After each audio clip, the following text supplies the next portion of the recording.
Vous connaissez probablement T411, le célèbre site qui a été récemment censuré, qui recensait tous les torrents, ces liens qui vous permettaient de télécharger des logiciels un peu illégalement. Et des sites comme ça censurés avec plus ou moins de raisons, il y en a des centaines. Warfilm.org, un site aussi célèbre pour les streamings, a aussi récemment été censuré. Et il a été censuré pour cause de droits d'auteur.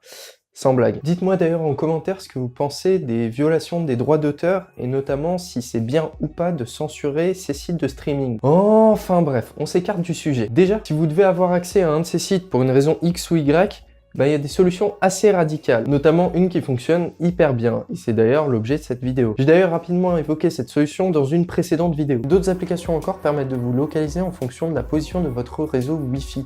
Alors là, il n'y a pas grand chose à faire, mis à part utiliser un réseau VPN qui est localisé où vous voulez. On y revient un peu plus tard. Revenons-en déjà aux sites qui sont censurés et notamment comment fonctionne la censure. En général, c'est un État qui demande à ses FAI, les fournisseurs d'accès à Internet, donc Orange, SFR, Free, bref, de bloquer les URL des sites qu'ils veulent bloquer. Du coup, quand vous voulez aller sur un site et que vous rentrez un URL d'un site qui est censuré, votre box la bloque. D'ailleurs, je pense que vous n'avez pas votre propre système d'accès à Internet et que vous passez par un FAI, que ce soit via une box ou la 4G. Vous avez le choix. Petit point technique. Alors comment fonctionne l'accès à un site internet? En fait c'est assez simple. Vous êtes sur votre ordinateur et vous rentrez l'URL d'un site. En fait votre requête contient à la fois l'objet de la requête, donc par exemple accéder à tel site, l'URL du site et votre adresse IP. Ah oui, sinon vous aurez accès au site mais le site n'aura pas accès à vous donc ne pourra pas vous envoyer les fichiers du site.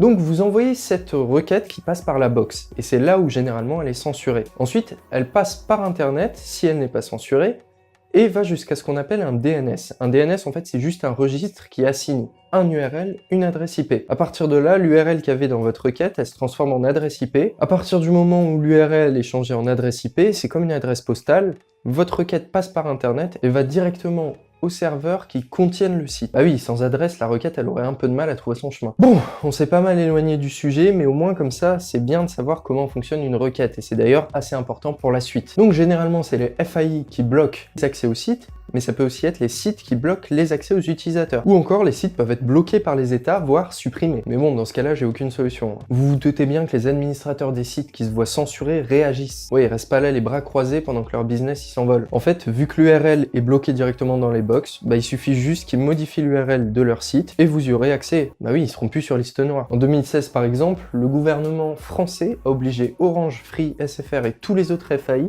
à bloquer T411.al. Donc le site dont je parlais au début. Mais ils ont réagi et ont changé T411.al en T411.si.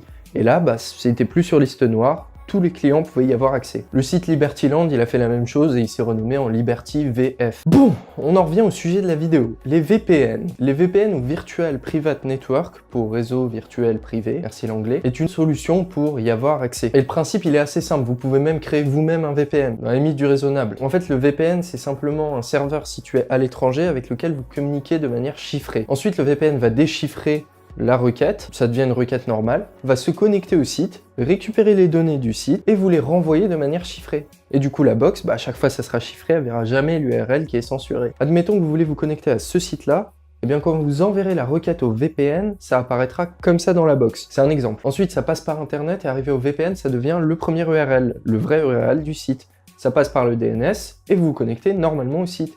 Puis après, chemin inverse. Ouais, en VPN, c'est hyper simple à faire en fait. Il suffit de placer un ordinateur à l'étranger. Ensuite, vous discutez avec dans un certain langage, et lui discutera dans le langage global avec les autres sites. Tout bête. Alors attention, les VPN, c'est pas seulement utilisé pour contrer la censure. Bien plus même. C'est notamment utilisé dans les entreprises de manière à ce que vous pouviez accéder à l'intranet. L'intranet, c'est simplement le réseau local de l'entreprise. Intra pour interne et net pour network, donc pour réseau. Merci l'anglais. En fait, pourquoi c'est utilisé par les entreprises? Pour vous connecter à l'intranet de l'entreprise, vous devez avoir une adresse IP de l'entreprise. Imaginez que le réseau interne de l'entreprise, ça soit un quartier qui soit privé. Si vous êtes situé à l'étranger ou juste dans les quartiers alentours, vous n'y aurez pas accès. Il faut que vous ayez une adresse qui soit dans le quartier privé. C'est très imagé. Ou alors vous êtes un braqueur. Mais dans le cas où tout est parfait, vous devriez vraiment avoir une adresse IP interne à l'entreprise. En fait, votre VPN va vous donner une adresse IP interne à l'entreprise. Vous vous connectez à un serveur qui vous donnera cette IP-là et paf, vous aurez accès à tout. Et du coup, si vous êtes en déplacement à l'étranger et que vous voulez avoir accès à des dossiers de l'entreprise, Vous vous connectez au VPN de l'entreprise et vous pourrez avoir accès au serveur de l'entreprise. De l'entreprise. Oui, j'ai dit 20 fois de l'entreprise, il y a quoi. Ça peut aussi être utilisé pour se défendre, un VPN. Imaginons que vous soyez une entreprise et que vous ayez peur des attaques par déni de service ou DDoS. Une attaque par déni de service, c'est assez connu, c'est juste plein d'ordinateurs qui envoient plein de requêtes au même serveur et du coup qui lui font perdre connaissance littéralement. À ce moment-là, le serveur il est indisponible pendant plusieurs heures, voire jours. En vous connectant à un VPN, les attaques iront directement sur le VPN qui aura une bande passante bien plus élevée. Autrement dit, il pourra absorber beaucoup plus de requêtes que votre serveur. Et à partir de là, bah, vous êtes tranquille. Hein. Des VPN, il en existe beaucoup.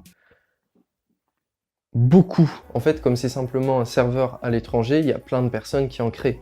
Ça coûte rien. Sauf que c'est payant généralement. D'ailleurs, si vous voulez utiliser un VPN, je vous conseille des VPN payants. Hein. Le meilleur, c'est Hide My Ass. Comme toujours, je vous mets quelques liens hein, pour rechercher, déterrer, déminer un peu le sujet. Mais petit point noir de la vidéo. Certains VPN écoutent vos requêtes. Ça veut dire qu'ils vont regarder ce qui transite entre vous et Internet. Donc si vous rentrez des mots de passe, des cartes bancaires ou autres, bah, ils vont les enregistrer et les transmettre à un pirate à qui appartient le VPN. Du coup, il faut faire bien attention, il faut utiliser un VPN qui soit quand même assez connu, il faut vraiment un VPN fiable. En espérant que cette vidéo vous aura appris quelques trucs sur les VPN, si cette vidéo vous a plu, vous likez, vous commentez, vous vous abonnez et vous partagez, c'est très important.